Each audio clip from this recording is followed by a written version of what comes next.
ना बेहतर वैली और अरब वैली, ये 6000 मांग गई है।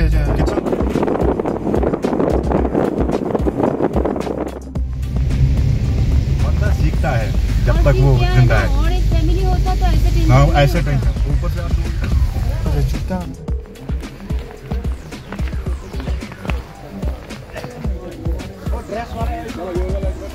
আর কি চাই। চলো শুরু করা যাক আজকের ভিডিও। আজ ভিডিওটা একটু বড় হবে, তার জন্য প্রথমেই ক্ষমা চেয়ে নিচ্ছি। কি বাদ দেবো কিচ্ছু বুঝতে পারছিলাম না, তাই সবই নিয়ে নিয়েছি। চলো দেখতে থাকি। আজ আমরা যাব বেতাব ভ্যালি, চন্দনবাড়ি আর আরু ভ্যালি। এর জন্য পেহেলগাঁও থেকে একটা ট্যাক্সি হায়ার করেছিলাম। ট্যাক্সিটা নিয়েছিল আপনার 3000 টাকা মতন সারাদিনের জন্য। ये जो है ना बेहतर वैली और अरब वैली, ये दोनों बॉलीवुड की चॉइस है। मतलब जितने भी मतलब कश्मीर में फिल्में बने हुए हैं ना, वो इन जगहों पे शूट किया हुआ है उन्होंने।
বিশ্বাস করুন, কাঁচ খুলতে যে বেতাব ভ্যালি দেখলাম, আমি এর আগেও গরমে বেতাব ভ্যালিতে এসেছি, এরকম দৃশ্য কোনো দিন দেখিনি।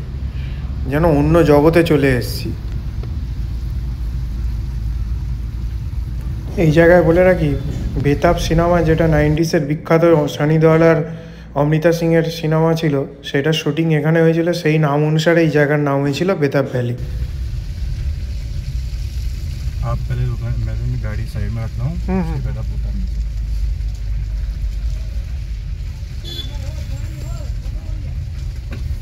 जूता अंदर मिलेगा। এই জায়গায় বলে রাখি, আমাদের ড্রাইভার কিন্তু খুব ভালো মনের মানুষ ছিল, আমাদের প্রচুর হেল্প করেছে, প্লাস গাইডও করেছে। 1 घंटा हम यहाँ पे ठीक नहीं नहीं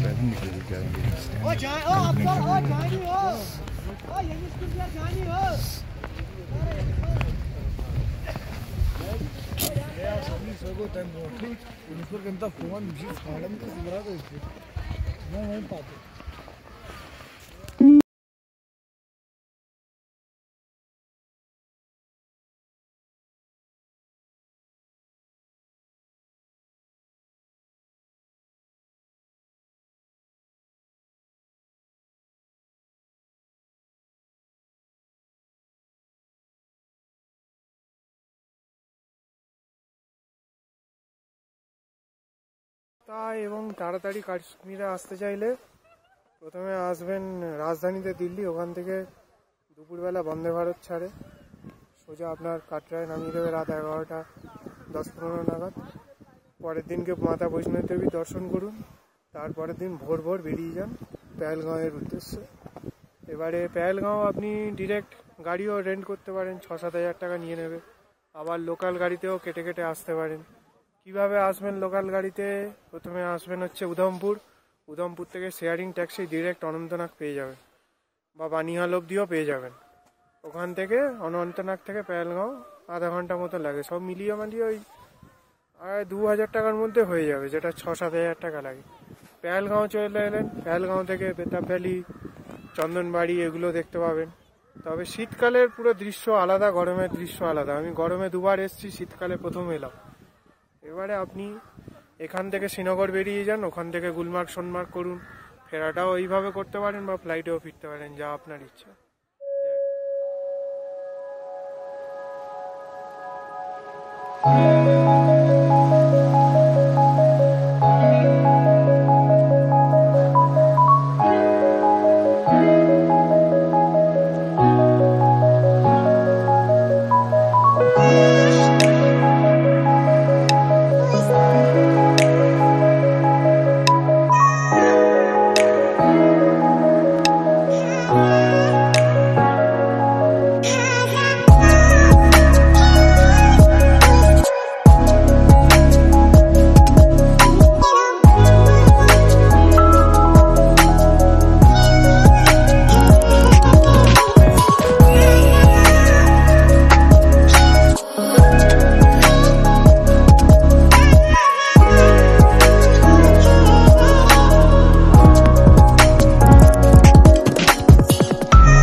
বেতাব ভ্যালি থেকে বেরিয়ে আমরা চন্দনবাড়ির দিকে যাত্রা শুরু করলাম। চন্দনবাড়ি হচ্ছে সেই জায়গা যেখান থেকে অমরনাথ আপনার যাত্রা শুরু হয়।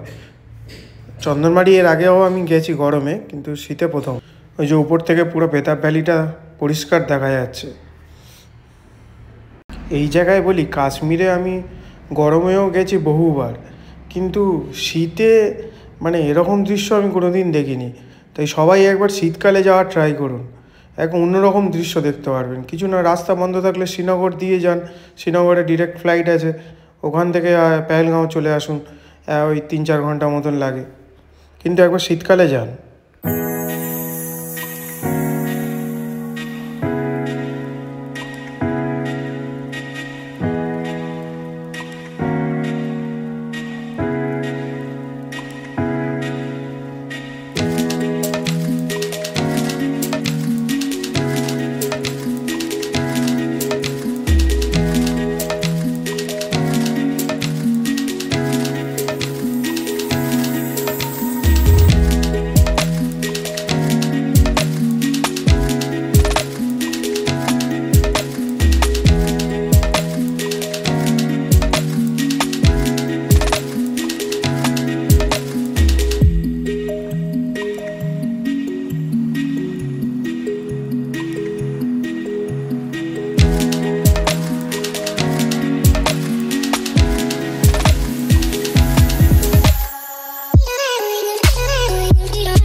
আমরা এখন চলেছি চন্দনবাড়ির উদ্দেশ্যে। এখান থেকে স্টার্ট হলো জাস্ট, স্নোফলসও আরম্ভ হয়ে গেছে। মানে একটা অদ্ভুত ফিলিংস লাগছে, এইরকম স্নোফলস দেখবো আশা করিনি কোনো দিন। কালকে আসা থেকেই স্নোফলস, মানে জাস্ট অসাম লাগছে। দেখুন মানে নেচারটা যে এত সুন্দর হতে পারে মানে কল্পনার বাইরে, just awesome. Snowfalls already started, মানে এত সুন্দর, এত ভালো লাগছে, চারিদিকে শুধু সাদা আর সাদা, দারুণ দারুণ লাগছে।